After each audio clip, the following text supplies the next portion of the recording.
Okay, the third in the C box is going to be E minor. All right, so we have that down here. E minor is the third, right? Now, the shape of the E minor is going to be E minor shape. So the C, everything has its own shape. E minor is the E minor shape. You know, that's it. But wait till we start going up the fretboard, it changes. Okay, so the E minor shape is E minor is the third, the fifth, and the seventh, right? In second inversion, okay, it would be the seventh, the third, and the fifth is over here. Remember, in E minor, we don't have to play that third sharp in the middle, so it's just the two fingers. It's the easiest chord to play. And then you're just playing the seventh under the third and the fifth. Now the bar is important because the bar hits these other notes here, and when you're trying to choose which of these notes to hit, hey, I want to make my own chord. Root 6, 2. Okay, that's fine. Root 6, 2. I would put my fingers on root 6 and 2, but you want to know that this 2 is going to play from the bar, and this 3 is going to play from the bar. So you always have to consider what's being on the bar. Anything that's being played above the bar is going to supersede. It's going to be played instead of that. So you put your finger on the 6th, okay, which would be like this one. It'll play the 6th instead of the 5th. That kind of thing. So we're on the 3rd, and then we get to the 4th is going to be an E shape. Alright, the 5th is going to be a G shape. Alright, so and then the 6th is going to be the A shape. I can't do that G shape easy without the capo. Whoa, my capo fell. Okay. My nails are really getting in the way, but you know, that's life. Alright, there's the G shape. So where are we going with this? I can go a little easier, but not always easier. The point is that you're moving up a pentatonic scale in these shapes. So in the C shape, which is the first position on the fretboard, right? I call it the first position. I don't know if anybody calls it the first position. You start in C and then the D minor, and you're going up a pentatonic scale. C, D, E, G, A. C, D, E, but then there's the 4th is the E major shape, G, A. You go up a pentatonic scale. When we go into the half diminished is the thing that we're going to focus on in this lesson when we get past this. And this is how I stumbled onto what am I going to play for the half diminished. In the C box. In the C box, there is half diminished.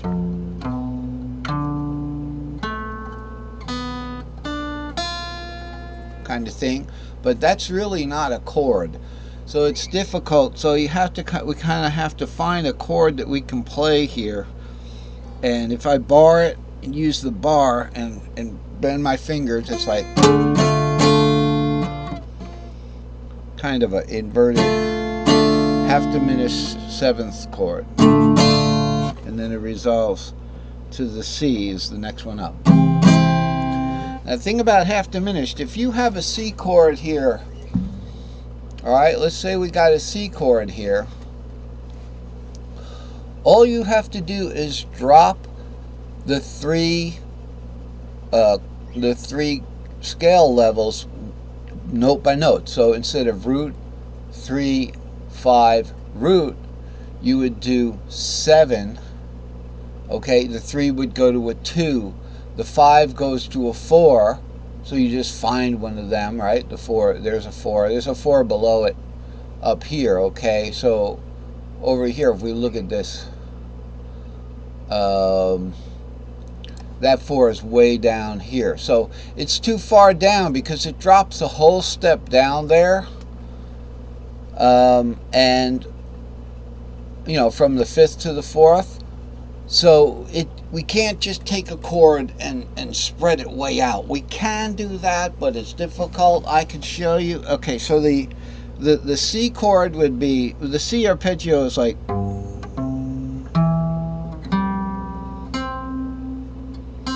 and then the B half diminished arpeggio would be like the seventh. Instead of the third, we hit the second. Instead of the fifth, we hit the fourth. It's way over here. Okay, and then up to a B. You see how the root of the C goes root 3, 5, and then back to the R? Okay, the seventh would do pretty much the same thing. We could, if we could get it on another chart, that would be nice. I didn't want to leave this subject matter though, but you can see it would go all the way down to here, and then back to the seventh. So this is the left part of that arpeggio coming in, the second, the fourth, and the seventh. So with the C, it's the third, the fifth, up to the root. With one step down in the scale, the seventh half diminished would be the second, the fourth to the seventh. It's too big of a chord. You can play it. It's a lot of fun if you're just doing arpeggios.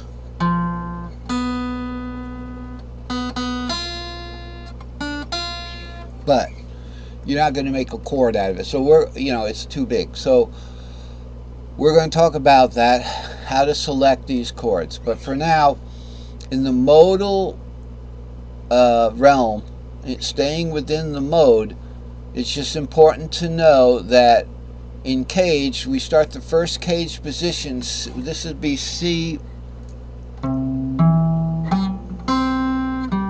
then D minor shape D minor, then E minor shape D minor,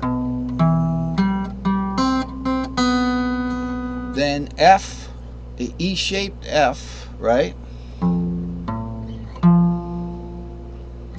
Okay, F. What do we got here in this E-shaped F? We pretty much have we're pretty much playing this. All right, as opposed to this, we're gonna collapse this C chord. We collapse this C chord back into an E chord within that box. Okay, so it's C cross E cross G shaped. Now remember, with just the triads, we're not going to deal with the Lydian fourth. Okay, so we're just looking at triads to make it easier. Although the Lydian fourth has this 7 in it, so that's fine. It's still in the mode.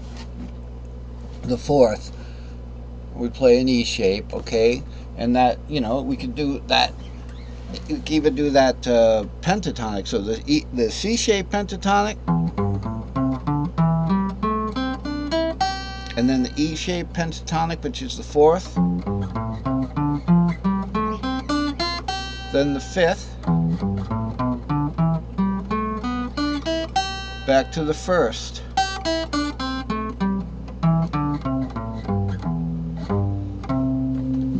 Okay, to take it back to the tonic, because modes is all about where do you start and where do you finish. Unless you're just going like, if someone's going,